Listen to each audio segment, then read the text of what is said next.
ఆదికాండము 13వ అధ్యాయము 2వ వచనాన్ని చదవగా విందాం. ఆదికాండము 13వ అధ్యాయము 2వ వచనాన్ని చదవగా విందాం. అబ్రాము వెండి బంగారము పశువులు కలిగి బహు ధనవంతుడై ఉండెను. వెండి బంగారము పశువులు కలిగి బహు ధనవంతుడై ఉండెను. చేతులెత్తి ఒక్కసారి స్తోత్రం చెప్పండి. అబ్రాము వెండి బంగారములు పశువులు కలిగిన బహు ధనవంతుడై ఐశ్వర్యవంతుడై ఉండెను అన్న మాట మనం అక్కడ చూస్తూ ఉన్నాం. ఈ పూట నేను ఈ మెసేజ్కి పెట్టిన టైటిల్ బాగా కన్నీరు కార్చి ప్రార్థన చేసి పరిశుద్ధాత్మ దేవుడిని అడిగి ఈ పూట ఈ మెసేజ్కి నేను పెట్టిన టైటిల్ అనూహ్యంగా దేవుడు ఆశీర్వదించగలడు అని. అనూహ్యంగా దేవుడు ఆశీర్వదిస్తాడు. పోని అనూహ్యంగా దేవుడు ఆశీర్వదిస్తాడు అన్నాడు ఒకసారి. అనూహ్యంగా అంటే తెలుసా మాటకు అర్థం ఏంటి? నీకేమీ తెలియదు ఎప్సిబా, నీకు వందనాలు. అనుకోకుండా అని అర్థం. నీవు ఊహించవు, నువ్వు అనుకోవు, నువ్వు కలగనవు, నీకు దర్శనము కూడా రాదు. అనూహ్యంగా దేవుడు ఒక వ్యక్తిని ఆశీర్వదిస్తాడట. దేవునికి స్తోత్రం. ఇక్కడ అబ్రహాము గురించి మనం చదివాం కదా, వెండి బంగారము పశువులు పాడి పంటలు కలిగిన ధనవంతుడై ఐశ్వర్యవంతుడై ఉండెను అన్నమాట మనం అక్కడ చదివాం. అబ్రహాం ఏమన్నా వ్యవసాయం చేసి ధనవంతుడయ్యాడు అని ఉందా బైబిల్లో? వ్యాపారం చేసి ధనవంతుడయ్యాడు అని ఉందా బైబిల్లో? లేదంటే రాత్రికి రాత్రి ఏమన్నా లాటరీ తరిగి పొద్దునికి కోటీశ్వరుడైపోయాడని ఏమన్నా బైబిల్లో ఉందా? లేదు. కానీ అక్కడ రాయబడిన మాట అబ్రహాము వెండి బంగారములో పశువులు పాడి పంటలు కలిగినటువంటి వ్యక్తిగా, ధనవంతుడిగా, ఐశ్వర్యవంతుడిగా అక్కడ ఉన్నాడు. ఈ మాట చదివినప్పుడు నాకు చాలా ఆనందమును ఆశ్చర్యాన్ని కలగజేసింది. ప్రియదైవ జనమా, అబ్రహామును దేవుడు ఎందుకు అలాగున ఆశీర్వదించాడు? అబ్రహాము అనుకోకుండా ఆశీర్వదించబడ్డాడు. వ్యాపారం చేసి ఆశీర్వదించబడలేదు, వ్యవసాయము చేసి ఆశీర్వదించబడలేదు, కాయా కష్టము చేసి అబ్రహాము ఆశీర్వదించబడలేదు. ఆ వచనాన్ని గనక మనము బాగా పరిశీలిస్తే అక్కడ అబ్రహాముకి అనుకోకుండా ఆశీర్వాదం లభించింది. అది దేవుడే అబ్రహామును ఆశీర్వదించినట్లుగా బైబిల్ సెలవిస్తుంది. ఇంత ఆశీర్వాదం అబ్రహాముకి అక్కడ నుంచి వచ్చింది. ఇంత ఆశీర్వాదం అబ్రహాముకి యాడ నుంచి వచ్చిందంటే దేవుని దగ్గర నుంచే వచ్చింది, డౌట్ లేదు. అతడు పెట్టుబడి పెట్టలేదు, అతడు ఏమి మంచి మంచి స్కీమ్స్లో అతని పాలు భాగస్తుడు అవ్వలేదు, వ్యాపారాలు చేయలేదు. అతడు ఏది చేయకుండా అబ్రహాము ఇంత ధనవంతుడిగా ఎలా మార్చబడ్డాడు, ఇంత ధనవంతుడిగా ఎలా చేయబడ్డాడు అనేది గనక ఈ రాత్రి మనం పరిశీలిస్తే దేవుడే అబ్రహాముని ఆశీర్వదించినట్లుగా బైబిల్ మనకి క్లియర్గా సెలవిస్తుంది. ఎలా ఆశీర్వదిస్తాడండి దేవుడు?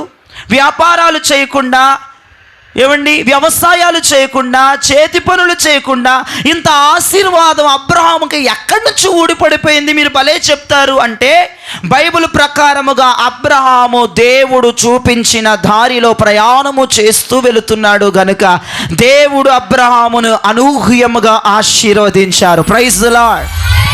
అబ్రహామును దేవుడు అనూహ్యముగా, అనుకోకుండా, అద్భుతముగా, విచిత్రముగా ఆశీర్వదించాడు.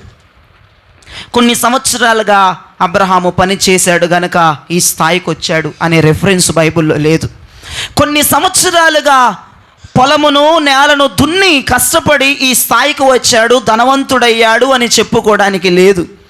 అనుకోకుండా ఆశీర్వదించబడ్డాడు. అనుకోకుండా వెండి బంగారాలు వచ్చాయి, అనుకోకుండా పాడి పంటలు వచ్చాయి, అనుకోకుండా పశువులు వచ్చాయి, అనుకోకుండా దాసదాసీలు వచ్చేసారు అబ్రహాముకి. ఎలా ఇది సాధ్యం అంటే మొదటి మాట, అబ్రహాము దేవుని మార్గములో నడిచెను. దేవునికి స్తోత్రం చెప్పండి.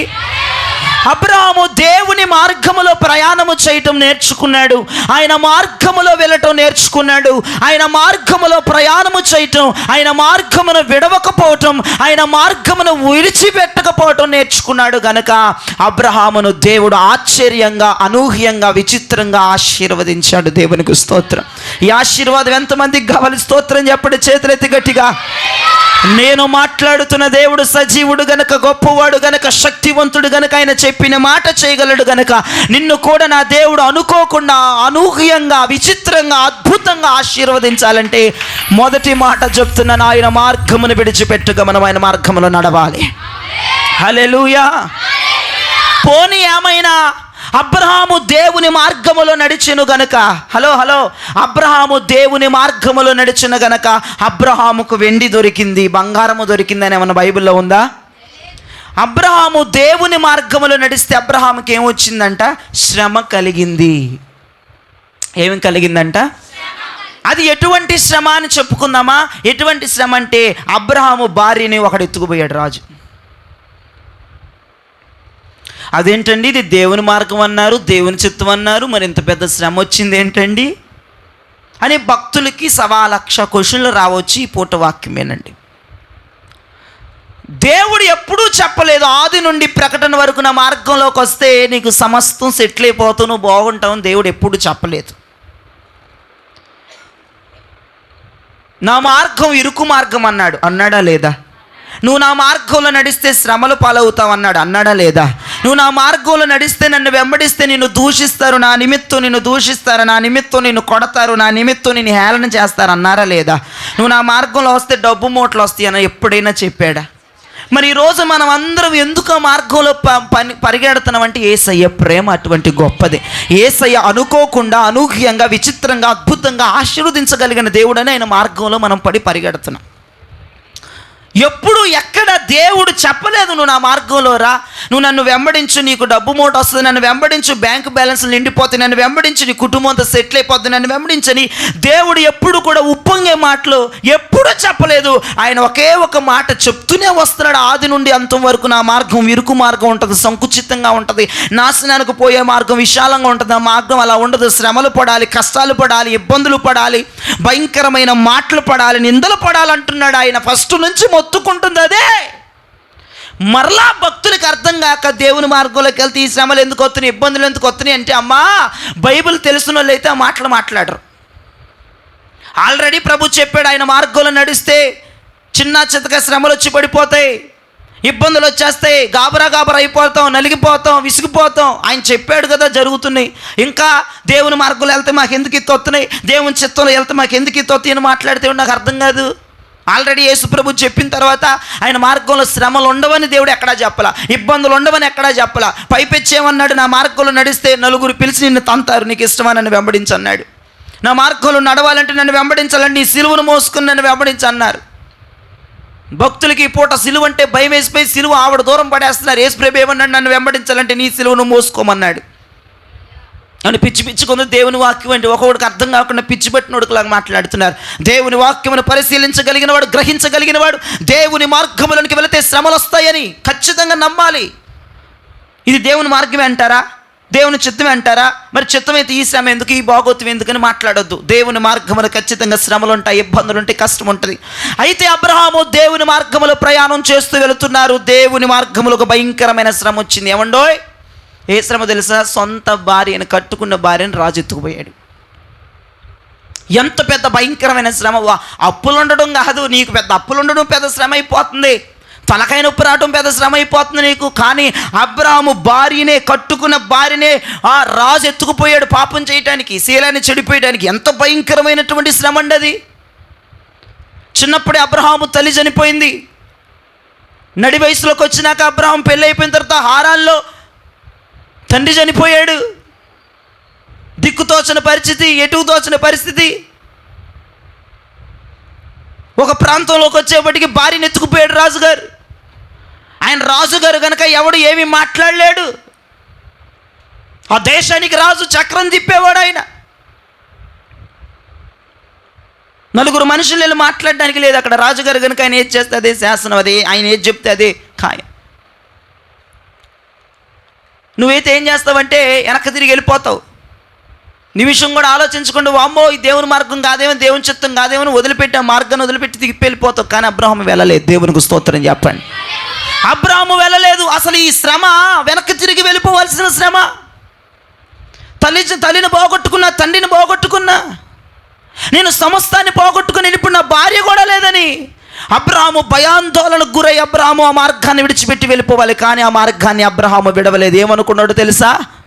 నాతో మాట్లాడుతున్నవాడు ఒకడు ఉన్నాడు కదా, నాకు ఆలోచన చెప్పువాడు ఒకడు ఉన్నాడు కదా, ఆయన రూపాన్ని చూడకపోయినా ఆ వ్యక్తిని నేను చూడకపోయినా ఆ మాటే నన్ను ఇప్పటి వరకు నడిపిస్తుంది కదా అని ఒక దగ్గర కూర్చుండిపోయాడు, సతికులు పడిపోయాడు. మార్గమును మలుపుకోలేదు, మార్గమును త్రిప్పుకోలేదు, అదే మార్గంలో పడి ఏడుస్తూ ఉన్నాడు. నువ్వు మాట్లాడు అని దేవునికి స్తోత్రం చెప్పండి.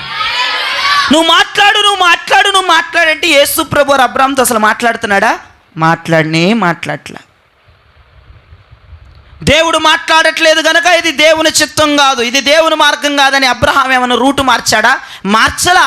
ఆయన స్వరం వినపడకపోయినా ఆ మార్గంలోనే పడి ఏడుస్తున్నాడు. నువ్వు మాట్లాడయ్యా,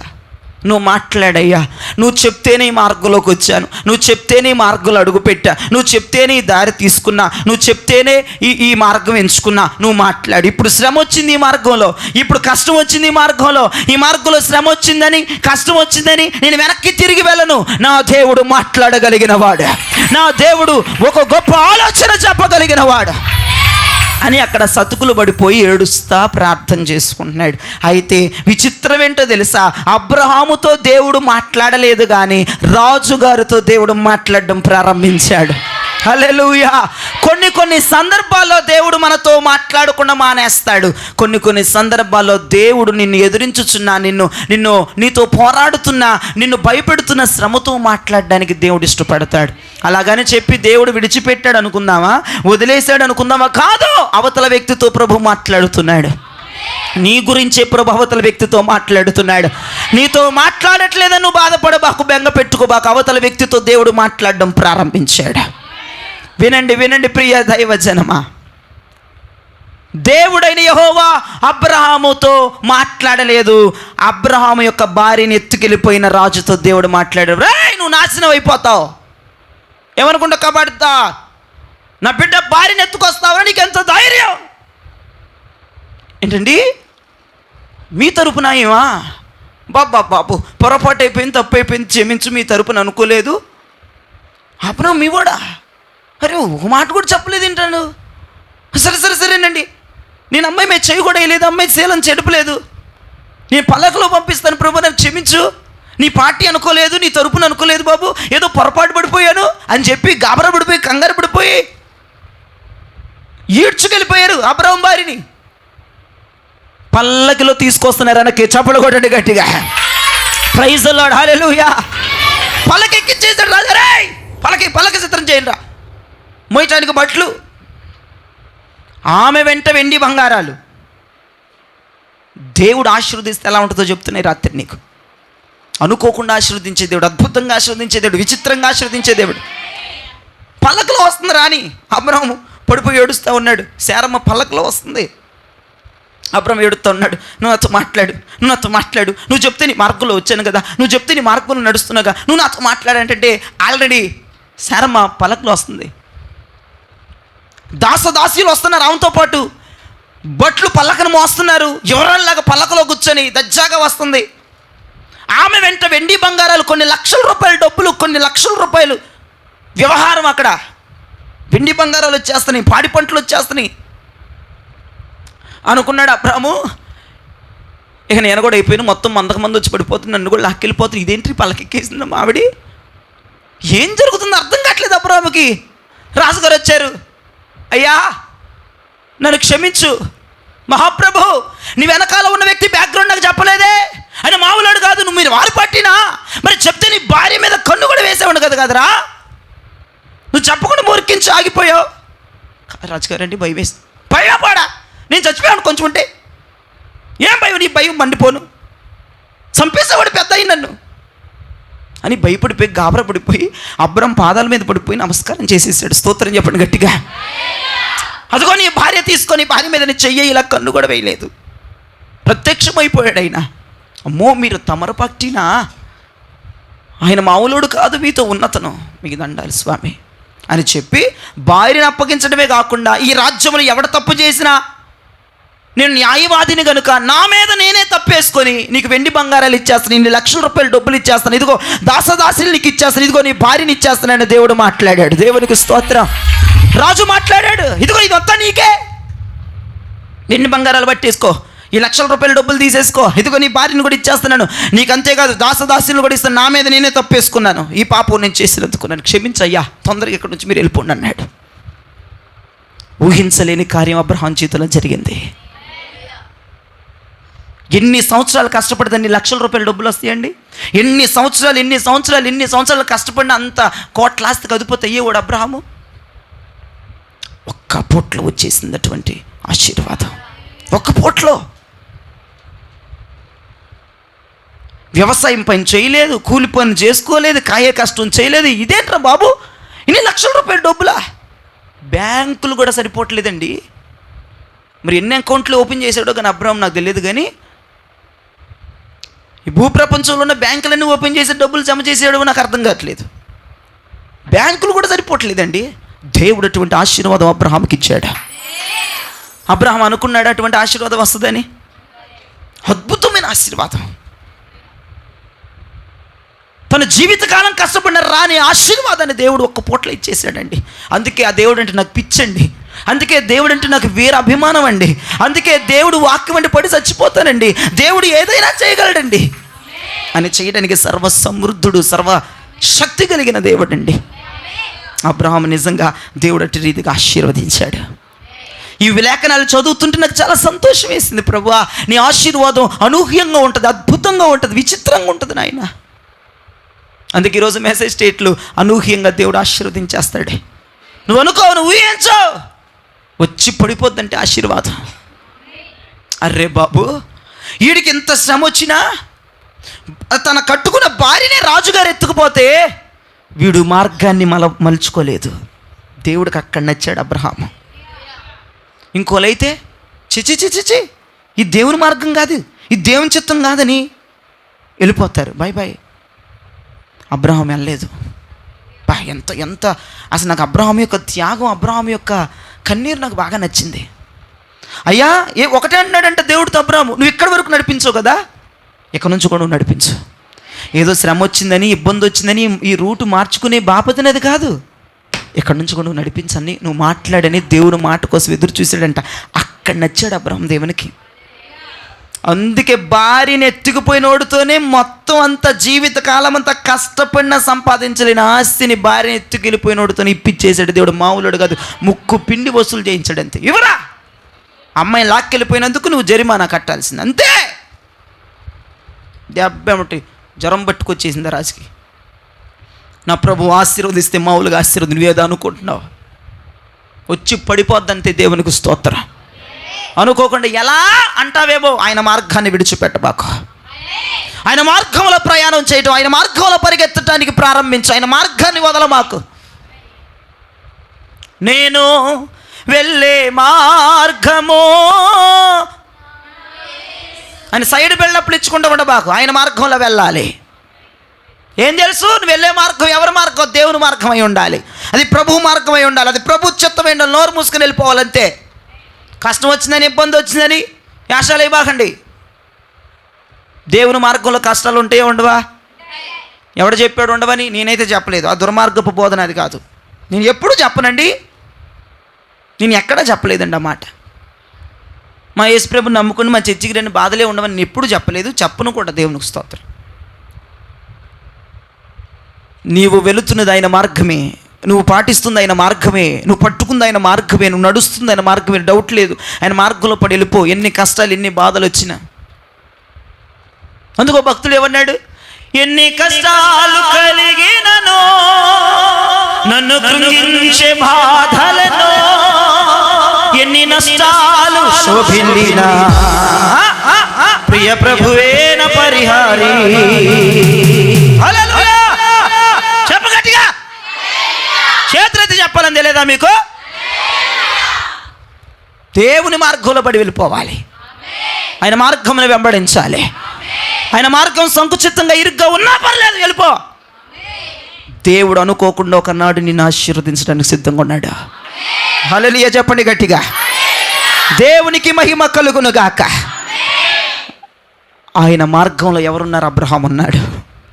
ఆయన మార్గాన్ని అబ్రహాం విడవలేదు, ఆయన మాటను విన్నాడు. That is Christianity, faith. అది క్రైస్తవుల విశ్వాసం. అది దేవుని మార్గాన్ని విడిచిపెట్టిన వాళ్ళు కావాలి, దేవుని మార్గాన్ని వదలలోళ్ళు కావాలి, దేవుని మార్గమును ఎంపర్ల పడే వాళ్ళు కావాలి. ఆయన మార్గంలో కష్టమో నష్టమో సావో రేవో వెళ్ళిపోయే వాళ్ళు కావాలి. అటువంటి వారికి అనుకోకుండా విచిత్రంగా అద్భుతంగా దేవుడు వాళ్ళని ఆశీర్వదించబోతున్నాడు. హల్లెలూయా, హల్లెలూయా. ఆయన చూపించిన మార్గంలో నడుం కట్టుకుని పరిగెత్తా. వరదలకి సామాను కొట్టుకొచ్చినట్టుగా కొట్టుకొచ్చేస్తాయి ఆశీర్వాదాలు. మన వరదలకి ఏం కొట్టుకొచ్చేసినాయి అండి? పేట అంత మొత్తం చక్కని సామాను కొట్టుకొచ్చేస్తా ఉన్నాయి వరదలకి. అలాగనా దేవుని ఆశీర్వాదాలు అలాగూ కొట్టుకొచ్చేస్తాయి మన జీవితాల మీదకి. హల్లెలూయా. ఆయన మార్గం వెంబడిబడి వెళ్ళిపోవటం కావాలి. ఆయన మార్గములనికి వెళ్ళడానికి నడుం కట్టుకోవాలి. ఆయన మార్గమును వదలని సమర్పణ మనకు వచ్చేయాలి. ఆయన మార్గములు అలా వెళ్ళిపోతూ ఉంటే అనుకోకుండా ఒకనాడు దేవుని ఆశీర్వాదముని జీవితాంతం కష్టపడిన సంపాదించలేని రాబడిని సంపాదించే కృప పొందుకునే ఆశీర్వాదాన్ని దేవుడు నీకు ఇవ్వబోతున్నాడు. హల్లెలూయా, హల్లెలూయా. ఇంతకీ అబ్రహాముకి ఆ కష్టం ఎందుకు వచ్చింది? దేవుని మార్గములో నడిచాడు గనక. వందనాలు బాసు, గురువుగారు వందనాలండి, చాలా స్తోత్రాలు మీకు, దేవునికి వందనాలు. ఏది ఏమైనప్పటికి కూడా మీరు ఎందుకు రాలేదు మాకు ఒక మెసేజ్ పెడితే బాగుంటుంది. ఏదో ఒకటి మెసేజ్ పెడితే మేము పడిసేస్తాం కదా, మాకు హార్ట్ అటాక్లు రాకుండా ఉంటాయి. మీరు సినిమా హీరోలాగా వస్తాయి ఎట్టాగ బాసు. కెమెరా కూడా మీకు వెళ్ళి పెట్టలేదు మేము ఈ పూట. ఓ ఫోటో అన్న తీసుకుందామంటే దేవునికి స్తోత్రం. అయ్యగారికి చెప్పడం ఆనవాయితీ, మెసేజ్ పెట్టి ఇటు చూసినా చూడకపోయినా. దేవునికి స్తోత్రం చెప్పండి, గట్టిగా కొంచెం చెప్పండి. మీరందరూ సచ్చిన వాళ్ళు అయితే చిన్నగా చెప్పండి, బతుకున్న వాళ్ళు అయితే గట్టిగా చెప్పండి. ఇంతకీ అబ్రహాము కష్టం ఎందుకు వచ్చింది? యేసుప్రభు మార్గాలకు వెళ్తే కష్టాలు వస్తాయా? ఎందుకని? యేసుప్రభు మార్గంలో నడిస్తే కష్టం వస్తుంది అన్న మాట నిజమే. నువ్వు తింగిరి పని చేయకుండా ఎందుకు వస్తుంది కష్టం? అక్కడ తింగిరి పని చేశాడు మనోడు అబ్రాము. నేను చూపించిన దేశానికి వెళ్ళమంటే అతను కనపడిన దేశంలో ఆగిపోయాడు. దేవుని మార్గంలో సాఫీకి వెళ్తే బాగానే ఉంటుంది. తింగిరి పనులు చేస్తాం కదా మనం, కొన్ని తింగిరి పనులకు వచ్చేస్తాయి కష్టాలు. అర్థమైంది ఇప్పుడు దేవరా? ఓ అనుకోవటం కాదు. దేవునికి స్తోత్రం చెప్పండి గట్టిగా. హల్లెలూయా. ఏమన్నాడు యేసు ప్రభు? నేను చూపించిన దేశానికి నువ్వు చెప్పరేంటండి?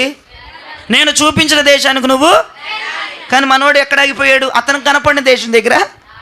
ఇక్కడెక్కడో నీరు నిప్పు పుష్కలంగా ఉంటుంది కనుక దేవుడు మనకు అన్నీ చెప్తాడా? మనము కొన్ని నోరు మూసుకొని ఉంటే మంచిది. దేవుడు అన్నీ చెప్పడా? చెప్తాడు. మరి ప్రభు అన్నీ చెప్పాలంటే కష్టమండి. పలానా దేశానికి వెళ్ళమన్నాడు, ఇదే అయిన దేశం మాకు తెలుసు, ఇక్కడ నీరు నిప్పు పుష్కలంగా ఉంది అని అక్కడ ఆగిపోయాడు. ఆగిపోతే రాజుగారు వచ్చి భార్యను పట్టుకుపోయాడు. అక్కడ ఎందుకు ఆగిపోయాడు? వెళ్ళిపోవచ్చుగా సాఫీగా. రాజుగారు వచ్చి భార్యను పట్టుకుపోయాడు. పొరపాట్లు ఉన్నాయి అబ్రహాము జీవితంలో. తింగిరి పని చేశాడు, చూపించిన దేశానికి వెళ్లకుండా అతను కనపడిన దేశంలో ఆగిపోయాడు. అందుకే భార్య పట్టబడిపోయింది. నేను అంటాను యేసు ప్రభు మార్గములో మనం ప్రయాణం చేస్తే పొరపాట్లైనా సహించగలడు, పొరపాట్లనైనా సరిచేసి మనల్ని ఆశీర్వదించగలిగిన దేవుడు. అదే గనక నువ్వు రూటు మార్చేసామనుకో స్టైలు మారిపోతుంది. ఇది దేవుని మార్గంలో వెళుతున్నావు, పొరపాట్లయితే సహిస్తాడు, ఏమవ్వదో. చిన్న పొరపాట్లు కరెక్ట్ చేస్తాడు. అని ఏం కోపడిన ఒక లెంపకాయ వేసినా ఒక ముట్టికాయ వేసినా ఆశీర్వదించేది. కానీ ఆ మార్గంలోంచి నువ్వు రూటు మార్చేసి వెళ్ళిపోయావు, నీ బతుకు బస్ స్టాండ్ అయిపోద్ది. అది నేను చెప్తుంది. అర్థమైన వాళ్ళు స్తోత్రం చెప్పండి. నువ్వు ప్రభు మార్గంలో వెళ్తున్నావు, ప్రభు మార్గంలో నడుస్తున్నావు, ప్రభు మార్గాన్ని వదలట్లా, ప్రభు మార్గంలో వెళ్తా తింగిరి పనులు చేస్తున్నావు, తెలియకో తెలుసో తింగిరి పనులు చేస్తున్నావు. తింగిరి పనులు సహిస్తాడు దేవుడు, క్షమిస్తాడు దేవుడు, తొలగిస్తాడు, కొడతాడు, లెంపకాయ వేస్తాడు, ముట్టికాయ వేస్తాడు, నీకు తెలిసేటట్టు చేస్తాడు. కానీ దేవుడు అద్భుతంగా నేను ఆశీర్వదిస్తాడు. అదే గనక ఇది దేవుని మార్గం కాదు, ఇది దేవుని చిత్తం కాదు, శ్రమలు వచ్చేస్తున్నాయి బాబో, ఇది వచ్చేస్తుంది అది వచ్చేస్తుంది, రూటు మార్చేసావంటే, మార్గం మార్చేసావంటే, తాళం మార్చేసావంటే, కాంటాక్ట్ మార్చేసావంటే, ఫోన్ నెంబర్ మార్చేసావంటే, అడ్రస్ మార్చేసావంటే బతుకు. బాగా చెప్పారు ఈ మాట. దేవునికి స్తోత్రం. దేవుని మార్గములో ప్రయాసపడి నడుము కట్టుకుని వెళ్ళగలిగిన భక్తులుగా మనం మారిపోవాలి మన సంఘం అంతా. ఆయన మార్గంలో తింగిరి పనులు ఉంటాయి, నీకు తెలిసి చేస్తావు, తెలియక చేస్తావు. ముట్టుకాయలు వేస్తాడు, లెంపకాయలు వేస్తాడు, ఇవన్నీ జరుగుతున్నాయి మీ అందరికీ. లెంపకాయలు ముట్టుకాయలు అన్నీ కామనే, కానీ ఆశీర్వదించేది మరి ముఖ్యంగా కామను. అనూహ్యంగా, అద్భుతంగా, విచిత్రంగా దేవుడి రాత్రి మన కుటుంబాన్ని ఆశీర్వదించబోతున్నాడు. ఓపికన్నంత మటుకు చప్పట్లు కొట్టండి, శక్తి కొలది చప్పట్లు కొడుతూ ప్రభువు నామమును ఘనపరచండి. కొట్టు కొట్టు కొట్టు.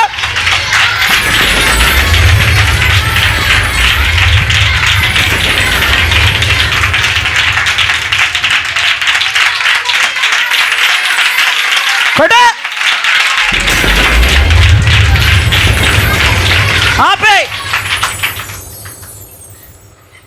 తింగిరి పని చేశాడు అబ్రాహాము. దేవుడు రూట్లో ఉన్నాడు, పక్క రూట్కి వెళ్ళిపోయాడా? మరి అదే ముట్టుకాయలు పడుతున్నాయి, లెంపకాయలు పడుతున్నాయి అని రూట్ వదిలే మాకండి. కరెక్ట్ చేస్తాడు, సరి చేస్తాడు, ఆశీర్వదిస్తాడు. ఆయన రూట్ వదలొద్దు, ఆయన మార్గం వదలొద్దు.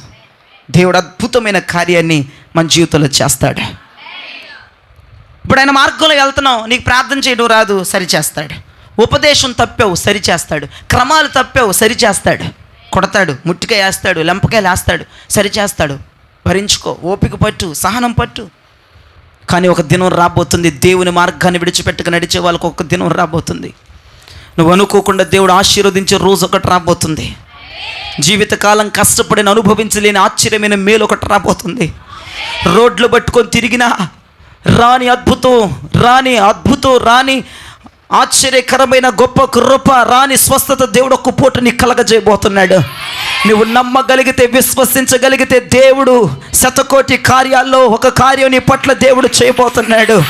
ఆయన మార్గాన్ని విడిచిపెట్టొద్దు. ఆయన మార్గమును నడుం కట్టుకొని ప్రయాసపడి పరిగెత్తు, ఎంపర్లాడు. ఖచ్చితంగా నేను చెప్తున్నాను, మనం ఒక పూట అద్భుతంగా ఆశీర్వదించబడబోతున్నాం. బ్రదర్, దేవుడు మార్గంలో వెళ్తున్నాం బ్రదర్. కష్టాలు వచ్చేసినాయి, కన్నీళ్ళు వచ్చేసినాయి బ్రదర్. దేవుడు చూస్తే ముట్టుకెళ్ళి లంపకెళ్ళి వేసేస్తున్నాడంటే నేను చెప్తాను, రూటు మార్చొద్దు బ్రదర్, సిస్టర్, నువ్వు రూటు మార్చొద్దు. ఆ మార్గంలో వెళ్ళండి. దేవుడు ఒక రోజుని తీసుకొస్తాడు. అబ్రహామును అనూహ్యంగా, అద్భుతంగా, విచిత్రంగా ఆశీర్వదించిన దేవుడు నిన్ను నన్ను కూడా ఆశీర్వదించడానికి సిద్ధమైపోయాడు. అందుకే ఈ మార్గంలో నాకు ఎన్ని బాధలు వచ్చినా, ఎన్ని నిందలు వచ్చినా, ఎంత కష్టం వచ్చినా నేను వెనక్కి వెళ్ళండి. ఎందుకు అనుకున్నారు? ఒకనొక దినం రాబోతుంది నా కొరకు. అబ్రహామును విచిత్రంగా ఆశీర్వదించిన దేవుడు నన్ను కూడా ఆశీర్వదించబోతున్నాడని ఒక నమ్మకంతో ఎన్ని బాధలైనా ఇక్కడ పడిపోయింది ఎందుకని, ఎన్ని కష్టాలైనా ఈ రోడ్లోనే ఉంటుంది ఎందుకని, ఎన్ని ఇబ్బందులైనా ఆయన పాదాలు వదలంది ఎందుకని. వీడు మూర్ఖుడు అనుకుంటున్నారు, వీడు పిచ్చోడు అనుకుంటున్నాడు, ఇదేం బోధరా, ఇదేం కష్టాల బోధరా అంటే, ఈ కష్టాలు తెప్పిస్తున్న దేవుడు, ఈ కష్టాలు నా తింగిరితనం వల్లే వస్తున్నాయేమో, కానీ ఈ రూట్లో ఉంటే సరి చేస్తాడు, ఈ రూట్లో ఉంటే బుజ్జగిస్తాడు, ఈ రూట్లో ఉంటే క్రమంలో పెడతాడు, ఈ రూట్లో ఉంటే లంపగా వేస్తాడు, మరలా సరైన దారిలోకి తెస్తాడు, సరైన క్రమంలోకి తెస్తాడు, సరైన ప్రార్థన చేయిస్తాడు, సరైన క్రమాలను వివరిస్తాడు, నన్ను అద్భుతంగా ఆశీర్వదిస్తాడు. ఒక రోజు ఉంది, ఒక కాలం ఉంది, ఒక గడియ ఉంది, ఒక నిమిషం ఉంది, ఒక సెకను ఉంది. నేను విచిత్రంగా ఆశీర్వదించబడబోతున్నాను. విచిత్రంగా అద్భుతంగా దేవుడు నన్ను ఆశీర్వదించబోతున్నాడు. హల్లెలూయా. ఆయన దారిలో ఉంటే ఆశీర్వదిస్తాడు అనండి.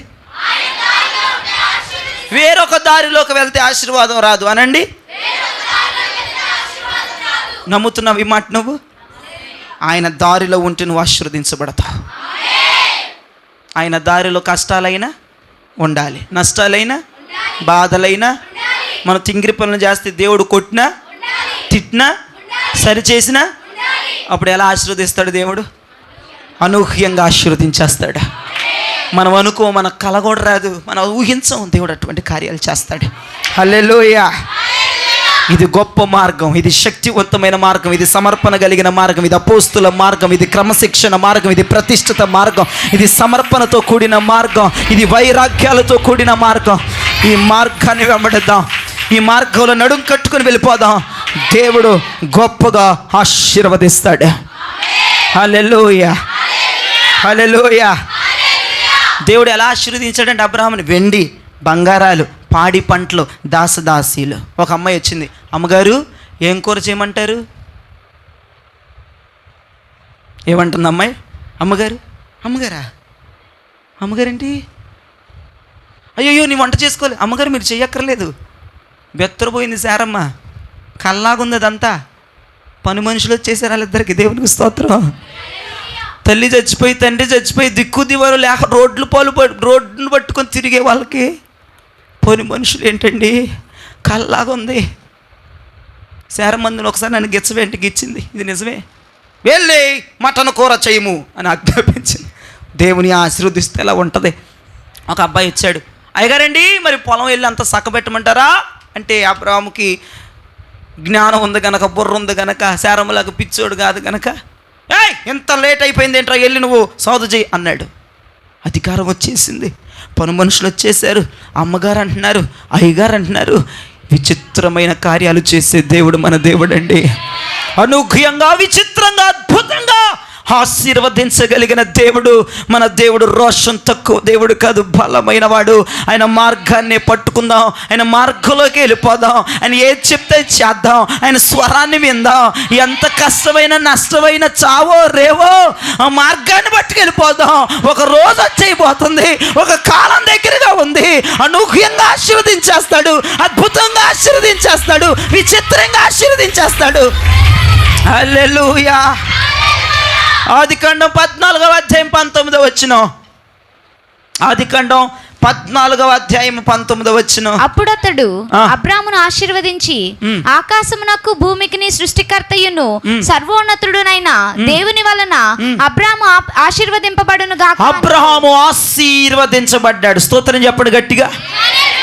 ఇక్కడ మరొక ఆశీర్వాదాన్ని దేవుడు అబ్రహాముకి ఇస్తున్నాడు. అదేంటి ప్రభువా, ఇప్పుడే పాడి పంటలు వెండి బంగారాలు దాసదాసీలతోనే మేము కలగా ఉంది మా జీవితం, అప్పటికే మరొక ఆశీర్వాదమా? అవునురా బిడ్డ, మరొక ఆశీర్వాదం అబ్రహాము మీద దిగొచ్చింది.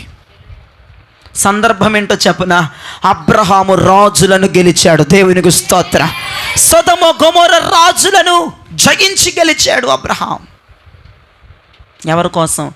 ఒక్క ఆత్మ కోసం. ఒక్క ఆత్మ కోసం అబ్రహాము యుద్ధం చేయాల్సి వచ్చింది. నశించిపోతున్న ఆత్మ కోసం అబ్రహాము యుద్ధం చేశాడు.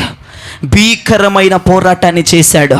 తన ఇంట పుట్టి అలవరిచిన 318 మందిని, ఆయుధదారులను, ఖడ్గదారులను పట్టుకొని ఒక్క ఆత్మ కొరకు సొదొమ గొమొర్రా పట్టణాల మధ్య ఆత్మ నశించిపోకూడదని, అగ్ని గంధకాలకు దాహుదైపోకూడదని, ఆ రాజుల చేతిలో పట్టపడకూడదని రాజులను సైతం ఎదిరించి సమభీకర కార్యములు చేసిన వ్యక్తి అబ్రహాము.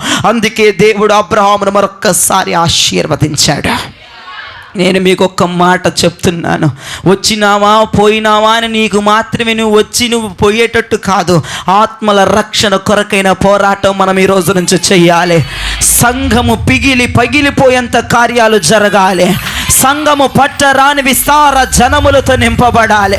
నీవు ఆత్మల పంట కొరకే, నశించుచున్న వారి కొరకే పోరాడినట్లయితే, నేను మాట్లాడుతున్న మాట అబద్ధము కాదు, విచిత్రము కాదు, ఆత్మల కొరకు ప్రయాస పడుతున్న వారిని దేవుడు ఖచ్చితంగా ఆశీర్వదించడానికి సమబద్ధుడై ఉన్నాడని చెప్పడములే సందేహము లేదు. వినండి వినండి వినండి. 14:19లో అక్కడ దేవుడు అబ్రహాముని ఎందుకు ఆశీర్వదించాడు అంటే, అబ్రహాము లోతు కొరకు ప్రయాసపడ్డాడు.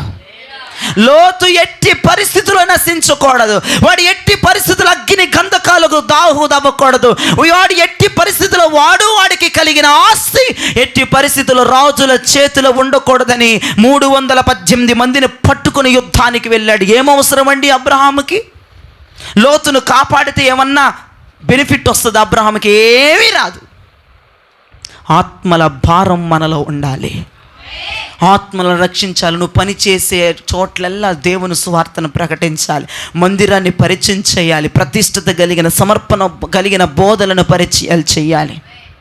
చర్చికి వచ్చే వాళ్ళ మీద కామెంట్లు చేసుకునే బతుకులు బోల్డ్ ఉన్నాయి. వాళ్ళిట్ట వీళ్ళిట్ట అని చేసుకునే బదులు, సచ్చే బదులు 4 ఆత్మలను సంపాదించి సంఘంలోకి తెస్తే ఎంత ఆశీర్వాదం. వాళ్ళట్ట వీళ్ళిట్ట వాళ్ళట్ట మానే ఆ పనికి మళ్ళీ వ్యవహారాలు. ఒక ఆత్మని మందిరంలో తేడానికి ప్రయాసపడు. ఒక తల్లి ఎలాగైతే పురుటు నొప్పులతో ప్రసవ వేదన పడుతుందో, అలాగను మనందరము గొడ్డుబోతు గొర్రెలా కాకుండా, కనే గొర్రెలాగా మారిపోవాలి. నా నుంచి ఒక ఆత్మైన ప్రసవం చెయ్యాలి, ఒక ఆత్మైన పట్టుకు రావాలి, ఒక ఆత్మనైన ప్రతిష్టలోకి తీసుకురావాలి, సమర్పణలోకి తీసుకురావాలి, అపోస్తుల బోధన పరిచయం చేయాలి, ఈ క్రమంలోకి నేను తేవాలి, నా ద్వారా ఒక వ్యక్తి ఆత్మను పొందుకోవాలి, ఆత్మ మధ్య అల్లాడిపోవాలి అన్న తప్పన చర్చకొచ్చో లాలెట్టి ఇల్లెట్ట బోల్డ్ మాట్లాడినాను నేను. పనికి మళ్ళీ మాటలు కట్టే ఏమి రాదు ఉన్నది ఊడిపోద్ది అలాంటి మాటలు మాట్లాడుకునేసరికి వాళ్ళెట్ట వీళ్ళెట్ట నువ్వెట్ట నేను చెప్తారా అన్న దగ్గరికి, వాళ్ళట్టి ఇల్లెట్ట నీకు తెలిసి నువ్వెట్ట నేను చెబుతారా? వచ్చే ధైర్యం ఎవరికైనా ఉందా? నువ్వెట్ట నేను చెబుతా. 3 నిమిషాలు ప్రార్థన చేస్తా అయిపోద్ది, కీలకత్తంతో కనుపంతో మొత్తం బంద్ చేసి పెట్టేస్తా నీ బతుకు. రా నా దగ్గరికి నేను చెబుతా. తెలిసిన నోరు మూసి కూర్చుంటున్నాను నేను, కడుపులో దాచుకుంటున్నాను ఒక్కొక్కరిది. వేషాలు అయిపోకండి, బుద్ధిగా ఆత్మలు తీసుకొచ్చి కూర్చోబెట్టండి. ఎవరో తీసుకొచ్చి సంపాదించిన ఆత్మలు పోగొడతాను దయ్యమా. నీ ప్రయాస ఆత్మ నీ ప్రయాస. నువ్వు కష్టపడేవని తెచ్చావా? చెప్పవేంటండి? నువ్వు వెనక పని కట్టుకొని ఛార్జీలు పెట్టావని తెస్తున్నావు ఆత్మల్ని. ఎందుకని చివాట్లు తువాట్లేసి మానేసేటకు చేస్తున్నావు చర్చిల మెంబర్స్ని. వార్నింగ్ ఇస్తున్నాడు, ప్రభుడితో మాట్లాడుతున్నాడు. నువ్వు ప్రయాసపడిన ఆత్మలు కాదు అవి, నువ్వు భారం తీసుకున్న ఆత్మలు కాదు. ఎగస్టాలు చేయి, బహు ఓవర్ యాక్షన్ మాటలు మానే. నీ వల్లే చర్చి మానేస్తున్నారు చాలామంది, సగం జనం. బుద్ధిగా మారు మనసు వచ్చిన వాళ్ళకి లాగా 4 ఆత్మలు తీసుకొచ్చి పరిచయించే, మందిరాన్ని పరిచయించే, రూపురేఖలు చూపించు, ఇది మా మందిరం, ఇది మా విధానం, ఇట్లా ఉంటే ఆశీర్వాదం వస్తుంది, దేవుడు దీవిస్తాడు, పరలోక రాజ్యంలో మనకు వెళ్తామని బుద్ధిగా 4 ఆత్మలు తెచ్చి కూర్చోబెట్టి దేవుడిని గణపరచు. స్తోత్రం చెప్పండి. ఆశీర్వదిస్తాడు. ఆశీర్వదించే దేవుడే.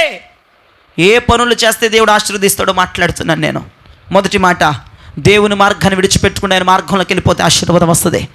రెండవ మాట, నశించిపోతున్న ఆత్మలను పట్టి మందిరంలోకి తెస్తే ఆశీర్వాదం వస్తుంది.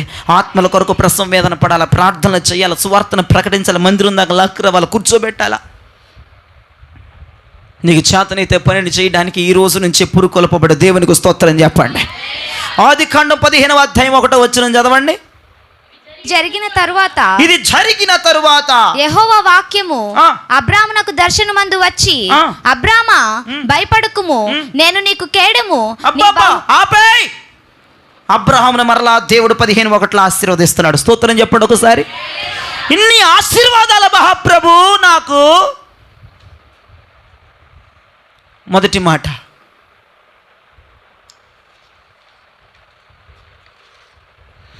ఆదికాండం 13:2 అబ్రహాముని దేవుడు ఎందుకు ఆశీర్వదించాడు? మిమ్మల్ని తీయమని చెప్పి నా వైపు చూడండి. ఆదికాండం 13:2 అబ్రహాముని దేవుడు ఎందుకు ఆశీర్వదించాడంటే ఆయన మార్గం వదిలిపెట్టలేదు కనుక ఆశీర్వదించాడు. ఆదికాండం 14:19 దేవుడు అబ్రహాముని ఎందుకు ఆశీర్వదించాడంటే నశించిపోతున్న ఆత్మను రక్షించి దేవుని సందులో పెట్టాడు కనుక అబ్రహాము దేవుడు ఆశీర్వదించాడు. ఇప్పుడు ఆదికాండం 15:1 దేవుడు మరలా ఎందుకు అబ్రహామును దర్శించి ఆశీర్వదిస్తున్నాడు? ఏమండోయ్, ఎందుకు దేవుడు మరలా 3వసారి అబ్రహామును ఆశీర్వదిస్తున్నాడంటే ఆదికాండం 14:20 అక్కడ మనకి మాట్లాడుతున్నారు చూడండి. నీ శత్రువులను నీ చేతికి అప్పగించిన సర్వోన్నతుడగు దేవుడు స్తుతింపబడును గాక అనియు చెప్పెను. అప్పుడు అతడు అన్నిటిలో ఇతనికి 10వ వంతు ఇచ్చెను. దశంభాగం ఇచ్చేవాడు కనుక ఆశీర్వదించబడుతున్నాడు. స్తోత్రం చెప్పండి గట్టిగా. దేవుడికి ఇచ్చువారు ఆశీర్వదించబడతారు, దాచుకున్న వారి అన్నటికీ ఆశీర్వాదం పొందనేరరు.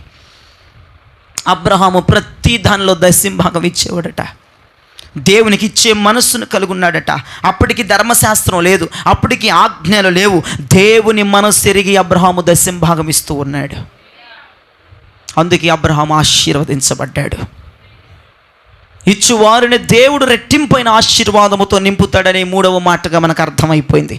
4వదిగా ఆదికాండం 17వ అధ్యాయము 15వ వచనాన్ని చదవగలిగితే, మరియు దేవుడు నీ భార్య అయిన శారాయి పేరు శారాయి అనవద్దు, ఏలయనగా ఆమె పేరు శారా, నేను ఆమెను ఆశీర్వదించి. హలో, నా వైపు చూడండి. అబ్రహాము భార్యను దేవుడు మరలా అక్కడ ఆశీర్వదించాడు. ఇమ్మో నాయనో, ఆశీర్వాదాల మీద ఆశీర్వాదాలు అబ్రహాముకు వస్తున్నాయి. ఎందుకని దేవుడు మరలా 17:15 దేవుడు అబ్రహామును అక్కడ ఆశీర్వదించాడంటే 17వ అధ్యాయము 1 నుంచి కనుక మీరు ఇళ్ళకి వెళ్ళి చదువుకునే ఇంట్రెస్ట్ మీకుంటే దేవునితో అబ్రహాము నిబంధన చేస్తూ ఉన్నాడు. హల్లెలూయా చెప్పండి. ఏం చేస్తున్నాడు అబ్రహాము? దేవునితో నీకు నిబంధన చేసే ఆలోచన ఉంటే ఇలా ఉంటాను, ఇలా చేస్తాను. చాలామంది ఎలా ఉన్నారు తెలుసు, అమ్మో దేవునికి మాట ఇస్తే తప్పకుండా చెయ్యాలి గనక అందుకే నేను దేవునికి మాట ఇవ్వట్లేదండి అనే భక్తులు ఉన్నారు మన చర్చిలో. నీ భక్తి అంతా తీసుకెళ్ళి ఫ్రిడ్జ్లో పెట్టి కూల్ అవుతుంది. ఏం భక్తి అది? మాటిస్తే చెయ్యాలా, మాటిస్తే రావాలా, అందుకే ఇవ్వట్లేదా, టైం పట్టిద్దా, పనికిమాలిన భక్తి అంటాను నేనైతే. అది అబ్రహాము దేవునితో నిబంధన చేస్తున్నాడు. అబ్రహామే కాదు, అబ్రహాము ఇంటి వారందరూ దేవునితో ఒక నిబంధన కలిగి ఉన్నారు. దేవుడు కూడా అబ్రహాముతో నిబంధన కలిగి ఉన్నాడు. నేను ఇలా మారుతానయ్యా, నేను మారిపోతున్నాను, నేను ఇలా ఉంటాను ప్రభువా, నేను ఇలా మాట్లాడతాను ప్రభువా, ఇక నుంచి నా రూట్ మార్చుకుంటానయ్యా, నీ మార్గంలో వెళ్తానయ్యా, ఇలా ఉంటానయ్యా, ఇలా చేస్తానయ్యా, ఇలా వస్తానయ్యా. ఏమీ లేకుండా చర్చికి వచ్చేస్తాను. నాకు అర్థం కాదు. ఎంత ధైర్యం నీకు? ఒక నిబంధన లేదు, ఒక ప్రామిస్ లేదు. ఏవండి, ఇద్దరు భార్యాభర్తలు కాపురం చేయాలంటే వారికి నిబంధన ఉంటుందా ఉండదా? నిబంధన లేకుండా వదలండాలని సమాజంలోకి వేసి కొడతారు అంతే. ఒక్కొక్కరిని పట్టుకుని ఫస్ట్ ఇద్దరు చేతులు, ఒకళ్ళ చేతులు ఒక లేసి నిబంధన చేస్తారు. కష్టాల్లో, బాధల్లో, శ్రమలు ప్రతి పెళ్లిలో ఉంటుంది. నిబంధన లేకుండా ఇద్దరు కూడుట అసాధ్యం. నిబంధన లేకుండా ఇద్దరు కాపురము చేయుట అసాధ్యము. ఈ నిబంధన లేకుండా ఇద్దరు కూడి నడుచుట అసాధ్యమైనప్పుడు నిబంధన లేకుండా నువ్వు మందిరంకి ఎందుకు వస్తున్నావు? నిబంధన లేకుండా దేవుణ్ణి ఎలా ఆరాధిస్తున్నావు? నిబంధన లేకుండా ఎలా దేవుణ్ణి మహింపరుస్తున్నావు? నువ్వు దేవునికి మాట ఇచ్చావా? ఇలా బ్రతుకుతానని, ఇలా ఉంటానని, ఇలా మారిపోతానని, ఇలా చేస్తానని ఏమన్నా మాటలున్నాయా? పేపర్లు తీ బయటికి చూద్దాం. నిబంధన లేకుండా భక్తి చేసేవాళ్ళు భక్తి ఎప్పటికీ చల్లదని నేను చెప్తున్నా. మాట ఇచ్చేయాలా, ఇప్పుడే ఇచ్చేయాలా, నేను చేయనేమో అని ఆగిపోతున్న వాళ్ళు చాలామంది. నిబంధనతో భక్తి చేయాలి. అబ్రహాము నిబంధన కలిగి భక్తి చేశాడు, నిబంధన కలిగి దేవుణ్ణి ఆరాధించాడు, నిబంధన కలిగైన మార్గములో ప్రవేశించాడు. స్తోత్రం చెప్పండి గట్టిగా. అసలు నువ్వేంటి? నువ్వు దేవుని నమ్ముకున్నందుకు ఏం మానేసావు? ఏం మార్చుకున్నావు? ఎలా ఉన్నావు? ఏమన్నా చెప్పావా దేవునికి? చెప్పే వస్తున్నావా చర్చికి? ఆ రూట్లో ఉన్నావా? ఒకవేళ చెప్తే ఏదో ఒకటి గొడవ ఏడుసు. నేను ఇప్పుడే దేవుడికి మాట ఇవ్వనండి, నేను చేసినప్పుడు ఇస్తానండి. అమ్మో ఇప్పుడే మాట ఇస్తే కుదరదు కదండి అంటే మాట ఇవ్వకుండా భక్తి చేస్తున్నావా? నిబంధన చేయకుండా భక్తిలోకి వచ్చేసావా? అది చాలా డేంజర్ అండి. ఆ భక్తి అసలు కరెక్ట్ కాదండి. నిబంధన చేసి భక్తి చేయాలి. స్తోత్రం చెప్పండి. నేను ఇలా ఉంటాను ప్రభా, నేను ఇలా సమర్పించుకున్నాను ప్రభా, నేను ఇలా దారిలో ఉంటాను ప్రభా, నీకు బద్ధుడనే ఉంటాను ప్రభా, బద్ధురాలనే ఉంటాను ప్రభా, యాజ్ఞలను పాటిస్తాను ప్రభా, నేను ఇలా బ్రతుకుతాను ప్రభా అని దేవునికి నిబంధన చేసి భక్తి చేయాలి. నిబంధన చేయకుండా ఎట్టుబడితే భక్తి చేస్తే ఆశీర్వాదం రాదని సభాముఖంగా నేను మీకు తెలియజేస్తున్నాను. ఇక్కడ ఆదికాండం 17:15లో ఎందుకు దేవుడు అబ్రహాముని ఆశీర్వదించాడంటే అబ్రహాము నిబంధన చేసి భక్తి చేసే వ్యక్తిగా మారిపోయాడు. ఇక చివరిగా ఆదికాండం 18వ అధ్యాయం 10వ వచనం చూడండి. అందుకాయన మీదటికి ఈ కాలమున నీ యొద్దకు నిశ్చయముగా మరలా వచ్చేదను, అప్పుడు నీ భార్య అయిన శారాకు ఒక కుమారుడు కలుగునని చెప్పెను. హలో, దేవుడు డేట్తో సహా వచ్చే సంవత్సరానికి ఈ రోజుకి కొడుకుంటాడు నీ భార్య ఒళ్ళు అన్నాడు. స్తోత్రం చెప్పండి గట్టిగా. కొడుకుంటాడు, నువ్వు కొడుకుని చూస్తామన్నాడు. అబ్బా, డేట్తో సహా మరలా అబ్రహాముని దేవుడు అక్కడ ఆశీర్వదిస్తున్నాడు. ఆశీర్వాదాల మీద ఆశీర్వాదాలు అనండి ఒకసారి. 18:10లో అబ్రహామును మరలా దేవుడు ఆశీర్వదించాడు. వచ్చే ఏడాదికి ఇదే రోజున కుమారుడు ఉంటాడు నీ భార్య ఒళ్ళు అన్నాడు. ఏం చేశాడు అబ్రహాం అక్కడ ఆశీర్వదించడానికి? ఆయన పాదాల మీద పడిపోయాడు. నీ దాసుని మీద నీ కటాక్షం ఉంటే నన్ను దాటి వెళ్ళొద్దన్నాడు. ఆతిథ్యం ఇవ్వటానికి, ఏమి ఇవ్వటానికి? అన్నం పెట్టడానికి కూడా కాళ్ళ మీద పడిపోవాలా? ఆశీర్వదించేశాడంటే దేవుడు. నా ఆతిథ్యం స్వీకరిస్తే కానీ వెళ్ళొద్దన్నాడు. ఆతిథ్యం ఇచ్చే మనస్సు కలిగి ఉండాలి ఆ సంఘం. ఎవరి చేతులతో ఇచ్చాడు ఆతిథ్యం? 400 మంది ఉన్నారు పని మనుషులు ఇంట్లో. మీరేం పట్టుకోబాకండ్రా, నేను నా భార్య చేస్తాం యేసు ప్రభుకు భోజనం అన్నారు. స్వయంగా సొంత చేతులతో అబ్రహాం చేశారు. ఒక ఆమె ఇంటికి వెళ్తే నాకు భోజనం అయ్యా, నేను పనికెళ్ళి వచ్చేస్తాను, అంతలో భోజనం చేస్తా ఉండు, సార్ గారు పిలిచారని ఎదురమ్మాయితో పెట్టించింది. నాకు ఆశీర్వాదం వస్తుందట్టగా. స్తోత్రం చెప్పరే గట్టిగా. సొంత చేతులతో అబ్రహామే మందులోనికి చొరబడిపోయి గొర్రెపిల్లని తెచ్చి శుభ్రం చేసి శారమ్మకిస్తే చక్కా వంట చేశారు వాళ్ళిద్దరు కలిసి. అమ్మగారు సహాయం చేయను, కొత్తిమీర మీరు ఉండదు వెళ్ళిపోండి పొయ్యి దగ్గర అంది శారమ్మ. ఆతిథ్యం ఇచ్చే మనసు, పరిచర్య చేసే మనిషి మా చేతులతో చేయాలి అయ్యగారు మేము. చిచి చిచి చి ఎవరి చేతులతో పెట్టకూడదు, ఎవరి చేతులతో దేవుని పని నా చేతులతో నేను చేసేయాలి. ఆర్డర్లు వేసే వాళ్ళు ఎక్కువైపోయారు ఈ మధ్య. స్తోత్రం చెప్పండి గట్టిగా. ఆర్డర్లు వేసారు, అయ్యగారికి నీళ్ళు పెట్టా, నీ చేతులు తెచ్చేస్తే ఎంత బాగుంటుంది. పని మనుషులు మళ్ళీ ఆమెకి బిల్డప్. అబ్రహామును యెహోవా ఆశీర్వదించాడు. ఏ పేరు మీద? ఆతిథ్యం ఇచ్చాడు గనక, తన సొంత చేతుల మీద ఇచ్చాడు గనక, తనే స్వయంగా వడ్డించాడు గనక, స్వయంగా చేశాడు గనక, స్వయంగా నా చేతులతో పరిచర్య చేయాలి, నా చేతులతో ఆతిథ్యం ఇవ్వాలి, నా చేతులతో ఆపేశాడు యేసుప్రభుని అబ్రాము. ఈ దాసుని మీద నీ కటాక్షం అని ఎడలా ఆగిపోమన్నాడు. అంతే, ఇబ్బంది పెట్టేశాడు. ఎందుకురా నన్ను ఉంచుతున్నావంటే, ఒక్క ముద్ద తినేలు నువ్వు ఏమివ్వద్దు అన్నాడు. స్తోత్రం చెప్పండి. అన్నం పెట్టడానికి ఎంత బిల్డప్, మరి అంత బిల్డప్ లేకపోతే ఆశీర్వాదం రాదు.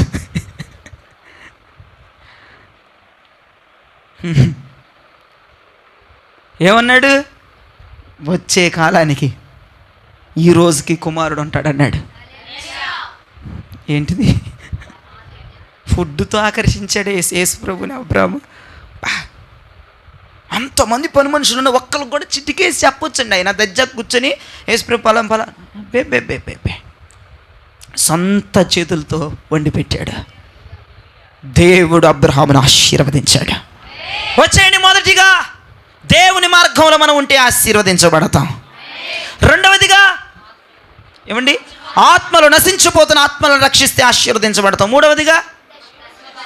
మూడవదిగా దశమ భాగాలు ఇస్తే దేవుడికి ఇచ్చే మనిషి ఉంటే ఆశీర్వదించబడతాం. నాలుగవదిగా ఆయనతో నిబంధన చేస్తూ భక్తి చేస్తే ఆశీర్వదించబడతాం. ఐదవదిగా ఆతిథ్యం ఇచ్చే మనసు ఉండాలి, పరిచర్య చేసే మనసు ఉండాలి, స్వయంగా నీ చేతులతో సమస్తము జరిగించాలి. అప్పుడు దేవుడు ఆశీర్వదిస్తాడు. మోకరించండి, ప్రార్థన చేద్దాం. దేవుని ఆశీర్వాదం అనూహ్యంగా, విచిత్రంగా, అద్భుతంగా మనం పొందుకోవాలంటే అందరం ప్రార్థన చేద్దాం. హల్లెలూయా, హల్లెలూయా, హల్లెలూయా, హల్లెలూయా.